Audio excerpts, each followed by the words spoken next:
Hey guys, how are you doing? And welcome back to my channel. Today I'm going to be talking about my very first month on Etsy selling digital products. I know that many people do find it hard to gain traction on Etsy right at the start, and therefore I also wanted to share not just my results with you, but 8 key reasons why I think that I've grown so quickly, and hopefully some of those could help you out as well. So I've actually had a shop on Etsy for several years now. I used to sell print on demand. Every year it's been something that on my list that I've wanted to go back to, but I just haven't managed to do it. So I started my shop back up again in February, and that was after rebranding, changing the name, and also changing what I was selling altogether. So I'm now selling digital download. I guess I've been on there for just over a month. I think I first put my listings on around the 6th of February, something like that. And now we are at the 10th of March, so literally just over a month. And when I first started, I didn't have many listings. I think I had 4 when I very first opened, so not very many. Now I have closer to 20, I believe, but it's taken a lot of work to get just to that point. And I know a lot of my competitors might have hundreds of listings. So I do have a long way to go, but I still managed to do really well in the timescale that I've had. So I've already made over 200 sales, and I've also reached star seller status. So although I say I reached that in my first month, obviously I'm not sure if you can reach it in your first month if you've just opened your shop, but because my shop's already been open for years and I made sales before previously, then I was able to reach the star seller status. But I'll go over that in a second and exactly what that is. But I also did a few things to really try and boost my initial sales and gain traction right from the start. So before I go over all my stats and all the details, I wanted to share with you 8 reasons why I think that I did gain traction so quickly on Etsy, and hopefully some of those things might help you. So the first thing is that I did invest in tools right at the beginning to save time. I actually subscribed to eRank and Allura, which are both tools that can help you with SEO, finding keywords, tags, and you can see how much search volume, for example, that a certain keyword has, and ultimately whether something is worth going into or not. Now, I've never been one to completely rely on tools at all, and I still don't. So I do a lot of my research still directly on Etsy, just as I would with KDP. I do it directly on Amazon, and I'm not someone who's, who kind of says you need to have this tool, otherwise you're not going to be a success. I've actually cancelled Allura now. I had it at the beginning, but then I was paying $29.99 a month, and I think that's quite hefty because I wasn't really using it at that point because I've already done my research. I've got a whole bunch of things I want to do already that are written down, and I've got that information. So for me, eRank just helps fill in some of the gap. And you might feel a bit disheartened when you're kind of looking on some of these tools because a lot of the time you'll see it's just highly competitive for so many things. And that can be a bit discouraging. I know it was for me. I went through several different ideas of something that I wanted to sell, and I kept being put off because I just thought, oh, what's the point? There's no room here. But I think what I've managed to achieve right now shows that there is still room. The difficulty is you want to get ranked on the first page. So that's where it comes into play, that you really need to look at the competing pages. You need to know from the get-go that someone is actually searching for your products. You need to know there's a demand, but you also want to know that for certain keywords, the market just isn't so insanely saturated that there is 0 point in you even attempting it. But also with these tools, you can see other shops that are selling well. You can actually see that lots of people have a certain product in their baskets. You can go into people's reviews and see which products are selling. Now, obviously, you don't want to just copy someone's listing, but look at their listing and think about doing something that's more of an alternative. So you're not directly competing with them. It's not like you've got the same product. It's slightly different. It's a different type of product, but still in the same niche. Okay, so the second reason is that I actually gave away things for free, or almost free. Okay, so this is definitely not something I was intending to do. So just after I published my first listings, I was looking on YouTube and I found a video by Dylan Jarvis, and she suggested giving away things almost for free when you started out, specifically if you're selling digital products. She said to price your products at just about a break-even point, and you can do this by just having a low price, or you could do it by running a sale. I was kind of reluctant to do this. I wasn't looking to give things away for free, that I just spent a lot of my time creating these products and then just giving them away. But then she made a kind of good point, which was that as a new shop, you really have zero reputation, you've got zero reviews, you're a no one basically when you're starting. So you need to get sales and reviews in order to gain traction. And ideally, you need to do this as soon as you possibly can. So, one way of doing that is to really provide someone with a bargain that they can't resist. The only problem I had with this strategy was that she actually suggested doing this until you got 100 sales on each listing. So that seemed like a lot to me. Luckily, I did get reviews quite quickly. A couple of the listings took off, one in particular. So I didn't feel like I had to keep this extremely low price on for long. Although even at the lowest price point, I was still making around 75 pence, so like around $1, I guess, per sale. So, and that was after all the expenses and the Etsy fees and all that. So I didn't feel it was that bad, but I would have liked it to be a bit higher. So I did start with a 75% sale, and then gradually over time, I've just been doing sales at different price points. But as soon as I did put the sale up, I went from just 1 or 2 sales a day, which was right at the beginning. I think I got my first sale after a couple of days. But I ran the sale very quickly, and then it went up from 1 or 2 sales a day to 6 plus sales a day, and then much more since then. So the third thing is that I did invest in courses. I invested in 2 Etsy courses last year. And one, I don't think it's 100% necessary to invest in a course at all. I personally can't stand going down the YouTube rabbit hole, trying desperately to find out information and not ever getting what I want. It's often better just to find someone that you like and think, yeah, okay, I believe in what they're saying, and just get their course, because that can save you just a lot of trouble, a lot of headache, and it's just the convenience of it, basically. So I did 2. One was from someone called Yadzia, and it was the digital business startup course. And that is primarily about digital downloads, things like Canva templates and printables, and even a section on Facebook ads and various things. It's a very in depth course and also really useful. There were some technical things that I wasn't sure about when I wanted to learn about Canva templates, and that really covered everything that I needed to know. So that was really useful. And I also did a more standard Etsy course as well by Nancy Badillo, and hers was the Etsy Mastery course. I will leave a link below to those 2 courses so you can at least go on their email list if you like and have a look at the courses.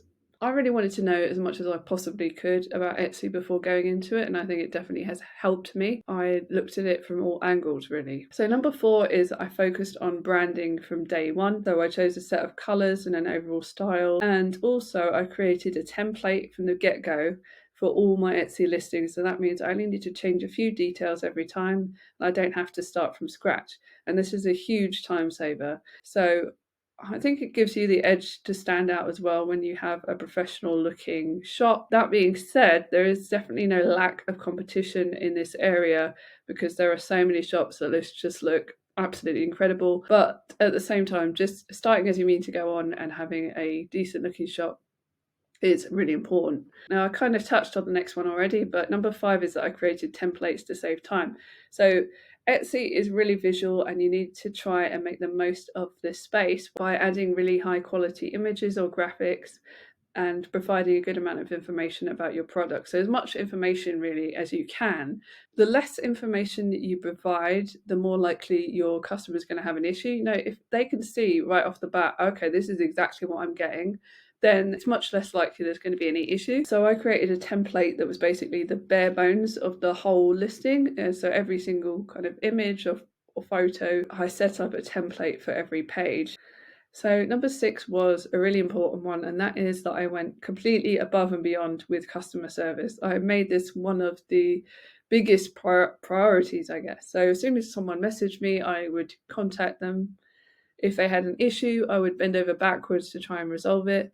For example, I've even sent free products in addition. I really, went out of my way to do absolutely everything I could, because what is so important on Etsy is reviews. You want your reviews to be absolutely as good as they possibly can.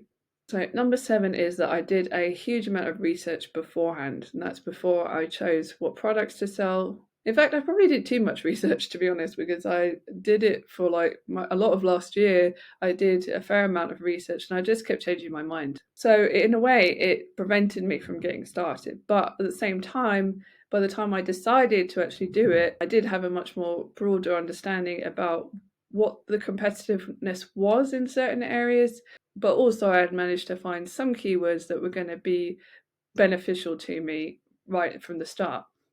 I already had a list of things that I was going to create before I got started, and also I made sure to validate these ideas. So I could see that similar products were selling from other sellers, for example. So number 8 is a fairly important one, and that is that I believe I got lucky with one particular product. Inevitably, some of your listings will take off and others will not. That is always the case. It's the same with KDP and books. You're always going to have, the smaller percentage of things that start taking off. The 2080 principle really does apply in a lot of cases, especially for me with KDP, and also it seems with Etsy already. Around 20% of the listings make sales, others haven't made any. It does still feel like a little bit of luck that this product has sold so well, because if it wasn't for that product, I would have had half the sales that I've had to date. Still would have been pretty good. I've been very happy with that with my first month, but it wouldn't have been obviously to the same extent that it has been if it wasn't for this particular product. So it's those 8 things that I think have helped me gain traction within my first month on Etsy. Okay, now I'm going to go and show you my stats on Etsy for the last month, show you how much I made and also how much the fees were and how much I spent on advertising. So before I go into that, I just want to explain what the star seller status is. So I'll hop over to Etsy and just show you what they say on there. So this is the section on Etsy where it talks about star seller. And as it says, congratulations, you've earned Star Seller badge. You've delivered amazing service and earned every available badge for March. As it said, you earned Speedy Replies badge, you earned the Rave Reviews badge, and you earned the Star Seller badge. With Speedy Replies, it just means you need to get in contact with them within 24 hours for 95% of the time or more. I've got the app on my phone, so whenever anyone messages me, I get it straight to my phone. So I pretty much try and reply instantly anyway. To earn rave reviews, you need to have at least a 4.8 review average, I believe, over the course of the period that they're assessing you. So in addition to that, you need at least 5 reviews. Now, as it says here, you must also have a minimum of 5 orders and $300 in sales during the first 3 months review period, and you must have been on the Etsy's platform for 90 days since your first sale. So I think that's saying that you need to have been on there 90 days before you get the Star Seller badge. So these are just my stats for this year on Etsy, and as you can see, actually it says that I had 18 visits in January, but my shop wasn't live then. I think that's just random people visiting it, even though there's nothing there. But also probably because I am still a buyer on Etsy, so I think sometimes sellers come and look at you, especially if you have a shoppish type name, because they think, oh, is this like a competitor buying my products or something like that? So I think sometimes that's why they do that. And I did buy some products actually while I was researching what I was doing, just to kind of see how they were laid out, and things like that. So in February I had over 1,500 visits, and then March so far has been already 1,100. So as I do this video, I think we're like on the 10th of March, is it? So already it's had almost the same amount in February in just the first sort of week and a half.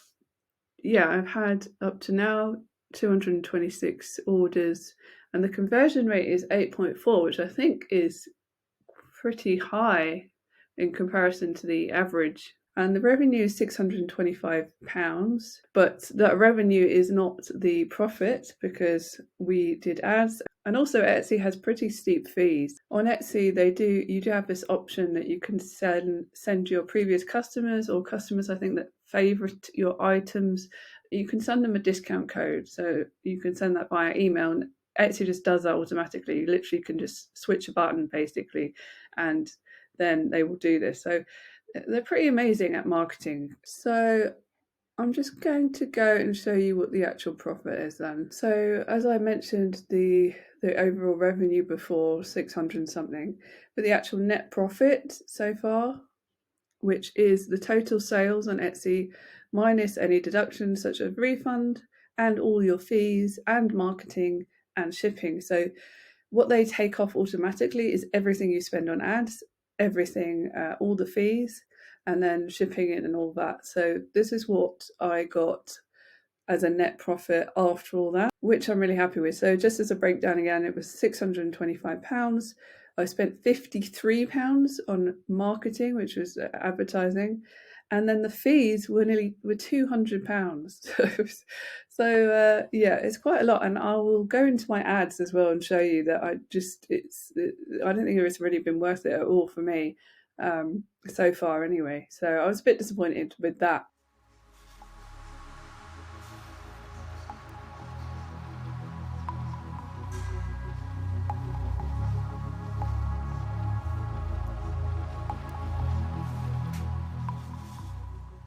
So Etsy have a kind of weird ad system because you can't optimize anything, and you can set an amount and that's it. So you can go, I think, from $1 a day. I went up to $3 a day at one point just to see if that had any effect.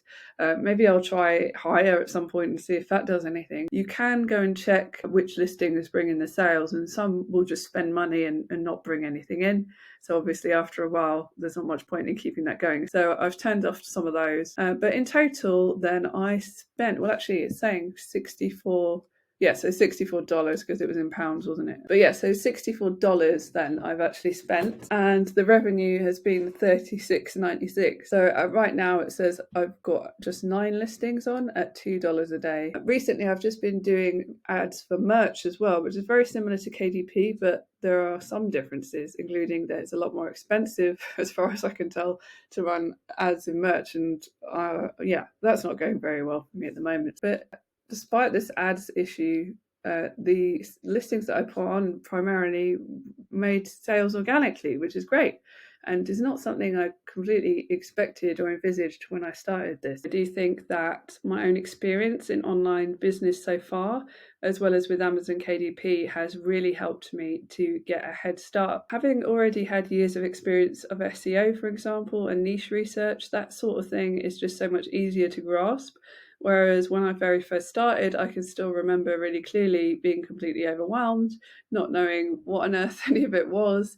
And yet now so much of it is just second nature. So it's really valuable. And I'm just so grateful that I started this journey back in, what was it, like 8 years ago now? So, but when I think about how much information I've actually learned and accumulated over that time, it is huge. So I just recommend to people that if you feel like you're not really getting anywhere and you're not getting it, just keep going, because eventually you will get it. You will learn so much over time, and it's like a cumulative effect. So it just grows and grows. And it took me a long time to generate a proper income online. It took me years, several years. So it's not just an overnight thing. I think once you have had some success in certain areas and you do have that knowledge, you are able to generate that income faster and more readily than you would have if you were, obviously a beginner. So I think I'll leave it there for now. If you're new to Etsy, if you're thinking about opening an Etsy shop, please do leave me a comment below. Let me know how it's going. And if you have any tips, maybe you're a successful Etsy seller already, please do share any kind of tips that you have below. So if I'm posting this on the correct day, it will be Sunday when I've posted it. And if you're listening on Sunday, then please have a lovely rest of your weekend and a great week next week. I will speak to you again very soon.